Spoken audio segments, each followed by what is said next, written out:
Next, folks, I want to introduce a 13-year veteran, Sergeant First Class Mark Morales. Welcome to Talking with Heroes, sir. How you doing, sir? Good. Why don't you tell people a little bit about yourself, where you're from, and how long you've served?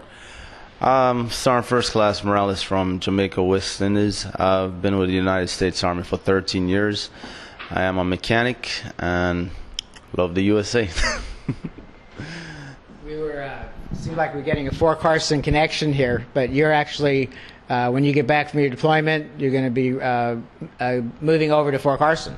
Yes, sir. I should be heading to Carson here shortly. Kind of excited to head back over to beautiful Colorado. Yeah, so you were there before then, right? Yes, sir. Okay. Yeah. Okay, and how many times have you been deployed? This is my fourth rotation to Iraq, sir. Okay. Talk about your deployments a little bit, like what it was like and the progress that you've seen, the differences with this one. Significant difference I've seen. We did some training with the mechanics from the 8th IA Division Iraqi Army, and these guys were real interested in learning. You know, this is the first time I actually came over, and you know, where they showed a great interest in learning, wanting to learn vehicles. They brought different operators sometimes. Some of the guys were actually not mechanics, but they were operators. They didn't have mechanics in the outposts, so they brought the operators to learn mechanical skills. And what we did for them, we gave them a number of common faults that we find on our vehicles, and taught them how to replace parts or troubleshoot certain parts, faults. That way, whenever they do have it on these outposts, they don't have the mechanical support or the maintenance support. They have, you know, the mechanical knowledge or the experience to troubleshoot, you know, these vehicles. It was pretty exciting, you know, heading over there, and those guys were real interested in learning. So are you seeing them more like standing up for themselves now than in past deployments?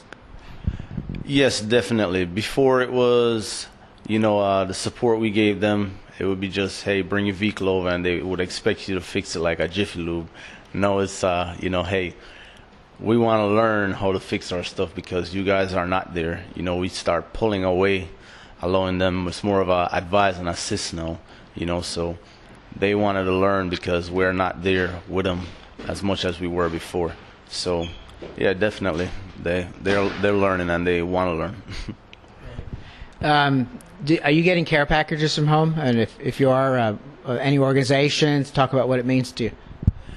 Yeah, I've received, honestly, from my home personally, I haven't received, but I have received care packages from other people. I have no idea who they are. You know, sometimes they show up, they'll split them up between the company's batteries, and they'll just go ahead and say, hey, you got like 20 care packages here. We need to split them up between the guys. And, you know, I've received one or two, and I don't know who they come from, but I appreciate it. You know, the hygiene stuff, real good, and whatever else, little sweets here and there, you know. Not really a guy of sweets, but occasionally I open a package to get some sweets, and I'm like, whoa, tastes real good, you know. Yeah, exactly. Roger. Okay. Would you like to give a shout out to some family and friends back home? Definitely, first and foremost, my wife and kids are currently in Texas, and then my mom is in New York. Majority of my family is on the East Coast. I love you, miss you, and I'm pretty sure I'll be here again, so hopefully this shout out reaches you. Okay. Thank you very much, and we'll be going out on mission with your troops here later, so I'm looking forward to it. Well, good meeting you guys. Okay. Thank you. Thank you for your service. All right. Okay. I would like to welcome now from Queens, New York, where I was born. We got to share a little bit of that. Specialist Jeffrey Espinal. Welcome, sir, to Talking with Heroes. Hi, how you doing? Good. Tell our listeners a little bit about yourself, of course, a little bit about where you're from and how long you've served. I'm originally from Ozone Park, New York. I've served for 2 years this month, and that's all. Okay. Talk about what you do here on the mission.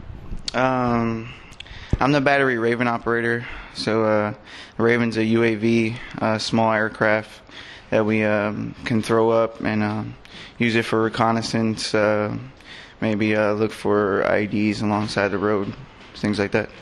So this is what Ron filmed last night, actually, on a previous episode with the Raven. We were up there, 2 hours, I think, while it was going around. So we're going to see this again on the next mission then we're going on with you? Yeah, Roger, today I'll be going out with you flying the Raven.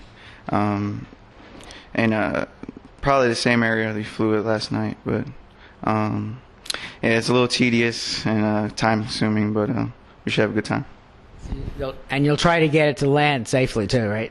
Yeah, I'll try to have a soft landing today. I've had a couple rough ones. So basically, what it does is you determine where it goes, right? And it flies around, and it's taking pictures as it's flying. Well, it takes video during the day. We have 2 options. You could front view camera and a side view camera. The way it works is we'll set up a ROS, which is a restricted operating zone. It helps keep helicopters heads up as to where we're flying, so we don't bump heads.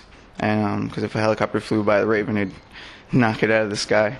So after we have it set up, I'll go there, set a flight path for it, throw it up.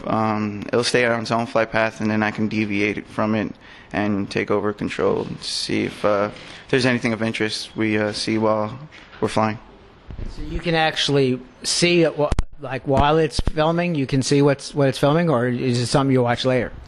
No, I watch it as it's going on, as well as whoever's helping me out on the second piece of equipment.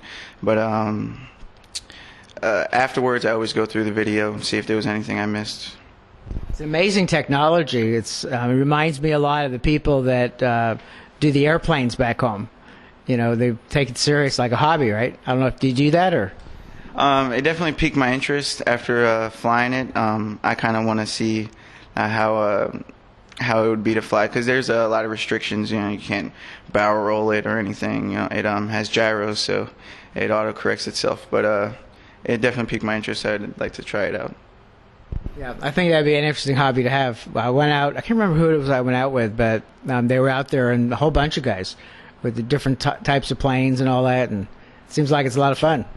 It is a lot of fun, but I know just from this setup for this is easy, and it's still a headache. So I could only imagine with a gas-operated plane or something like that how much work would go into it. Great. Well, we look forward to filming you then while you're doing this, and talk a little bit about care packages. This is your first deployment, so your first experience with getting packages from people back home. Really, you don't know, right? Yes, I have a couple places where I get a lot of care packages from. My Aunt Rita, who lives in New York as well, I guess it's a church group. They send me a lot of care packages, and they've been amazing because they've just been rolling in, and I get letters from the people, and it's really amazing for us to read the letters. And I work in the talk, and we'll pass them around, and we have a good time with that. I also used to work at PS 64 in Queens, New York, a school, and I have a couple of the classes who sent me out letters with pictures of the kids, and that was really great too, because we bug out reading the letters, and we'll try to put the names to the pictures when we get the pictures. But care packages from everyone in my family been great, real morale booster. You put them up on walls or in your room or? Yeah, I have. We have a bunch of pictures from people that have sent us care packages and everything. We put them up on certain areas around our AO, and then pictures, of course, of my family that I received. I got them up in my CHU. Great. Okay, we have some pictures from a school in Colorado, drawn by fourth graders, and also letters from Barbara Oldham, her son's school in Florida. We're out for a unit in Afghanistan. That's going to be fun to watch them and see their reaction on film. That's great. Yeah, I would actually, that's a good opportunity. What you guys are doing is really cool, because to get their reaction on film when you get it. Because I know I sent the kids back that sent me something, and they want to meet me and everything when I go back. So when I go on leave, I'm gonna go stop in that class and everything. But it's really cool what you guys are doing. Well, it's an honor to do this.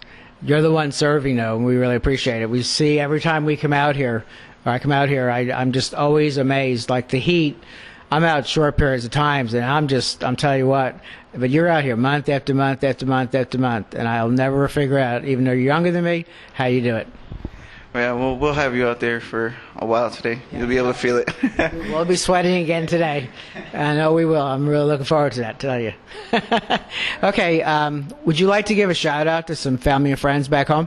Yeah, I'd just like to give a quick hello to, of course, my mother and my grandmother, and my grandmother Eileen, Carol.